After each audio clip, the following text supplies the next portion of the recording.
History is filled with many good NBA athletes renowned for their size, strength, confidence, dominance, and defense. However, even with all-time greats like LeBron James, controversies, disrespect, and threats have also been a part of the game.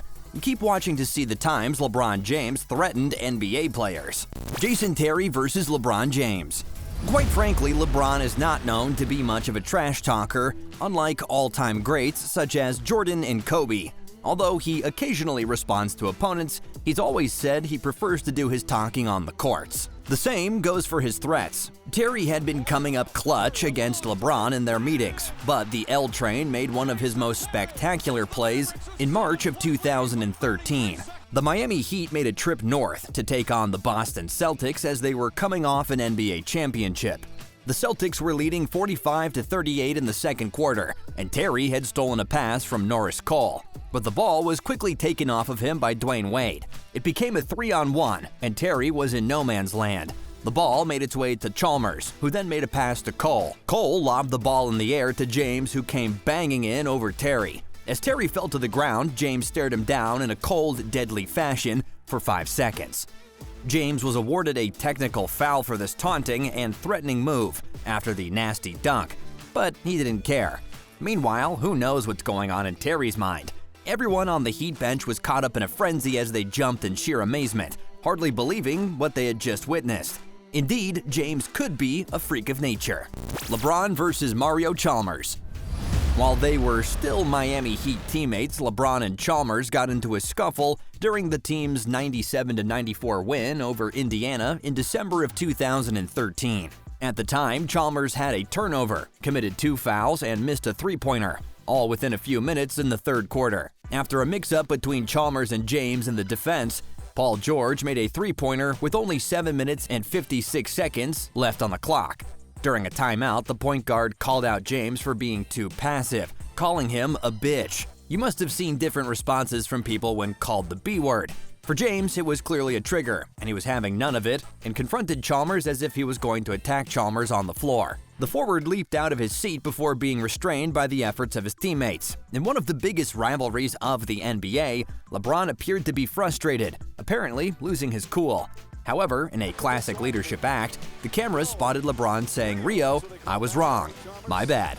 Moments after, he also apologized via a tweet saying, "I love Chalmers like a blood brother. I was wrong and apologized to him. We good and will always be good. I ride with him and any teammate every day." Chalmers responded by saying it was all good, calling the 6'8" beast of a man his big brother. The pair had 4 seasons in Miami, winning 2 NBA titles together. Mirza Teletovic versus LeBron James. Barely a month after he clashed with his teammate Chalmers, LeBron needed at least 6 NBA players to prevent him from lashing out at Teletovic. There were crazy scenes in Brooklyn in the fourth quarter of the Friday night game between the Miami Heat and the Brooklyn Nets. LeBron L Train had pushed Andrei Kirilenko in an offensive foul as he charged on a breakaway and went for a layup. However, he was swiftly wrapped up by Teletovic. LeBron was not pleased, freaking out in a terrifying manner that could threaten anyone except Teletovic. LeBron was held back by Michael Beasley and others as Teletovic looked rather amused and even cracked a smile, looking happy to have stopped the big man in his tracks. The officials called a flagrant for Teletovic and an offensive for LeBron, which led to many questions after. Really, how do you call out a flagrant foul on the defensive player after an offensive foul by LeBron in the build-up? There were fears that LeBron could risk ejection as well as money loss if he had followed up the threat. He needed his teammates, and fortunately, his teammates were there for him as they also needed him. LeBron committed another offensive foul with only 36 seconds left in the first overtime. Brooklyn's 104-95 double overtime victory summed up King James's night. LeBron versus Beverly. Bill Russell said, "Basketball is a game of habits. If you make the other guy deviate from his habits, you've got him." Patrick Beverly has always been known for his resilience despite only being 6 feet 1 inch tall. During the Cavaliers-Rockets game before the playoffs in 2015, LeBron went to drive the lane, but was fouled by Beverly, who was on his A game. LeBron had already been frustrated as he felt that fouls weren't called in his favor.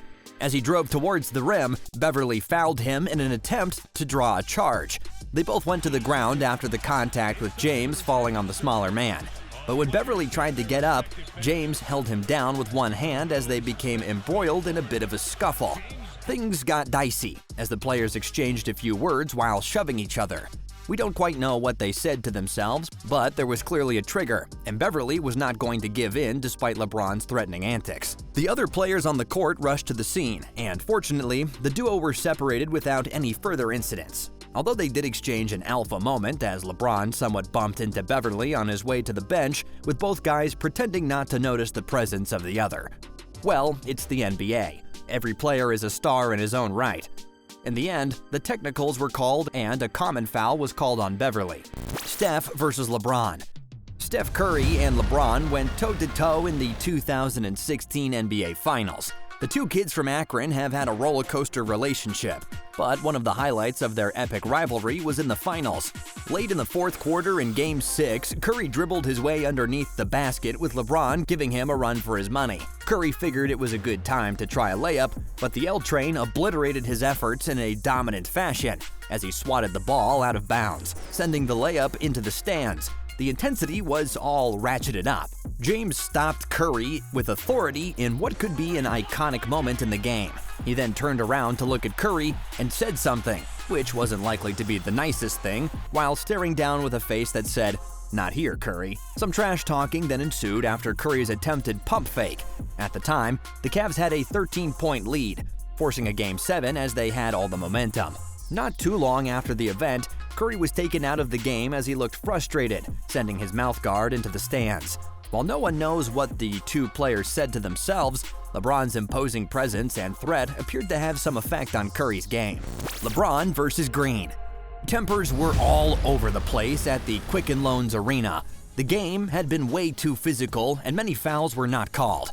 Shortly before his burst-up with Curry, LeBron got tangled up with the Warriors forward Draymond Green. Late in Game 4 of the NBA Finals, at that time, the Warriors were holding an impressive 10-point lead over the Cavs. While they were near half-court, Green went to the floor after what looked like a wild left-arm swing from LBJ, who was visibly frustrated. LeBron then stepped over Green while he was still on the floor. This intimidation provoked Dre Magic, who responded by swinging at James as he defended himself. Both players got in each other's faces before they were separated to prevent further escalation of the already ugly situation.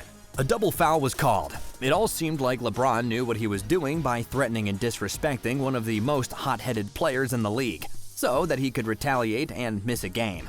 This proved to be a critical moment as the altercation triggered Game 5 suspensions for Green. Having lost one of the best players, the Warriors seemed to lose some steam, and it was a slippery slope afterward, as they ended up losing the game after being ahead 3-1. What started as a little bickering would prove crucial as the Cavs came from behind to win their first major title in 52 years. Would things have been different if Green had played Game 5? Would the Cavs still have made history with the King? These are questions we would all have a hard time answering. LeBron versus Cantor. Well, you can threaten almost anyone, especially the rookies. But what happens when the big guy comes to the rescue? Enes Kanter had called out LeBron for disrespecting his teammate over the weekend, after he said that the Knicks should have drafted Dennis Smith Jr. instead of French guard Ntilikina. Kanter defended the selection and said that LeBron's words were disrespectful. LeBron laughed off the rebuttal at Shoot-Around Monday, saying that Kanter always had something to say. Well, the stage was all set for game time, and unsurprisingly, the pair picked up from where they started, and again were caught up in the middle of the whole drama. With 40.2 seconds left in the first quarter, James scored an alley-oop to give the Cavs a 1-point lead. He slammed his chest into Ntilikina as he sought to free himself up and take the inbounds ball, forcing Ntilikina to slam his forearm into James. Kanter then stepped in.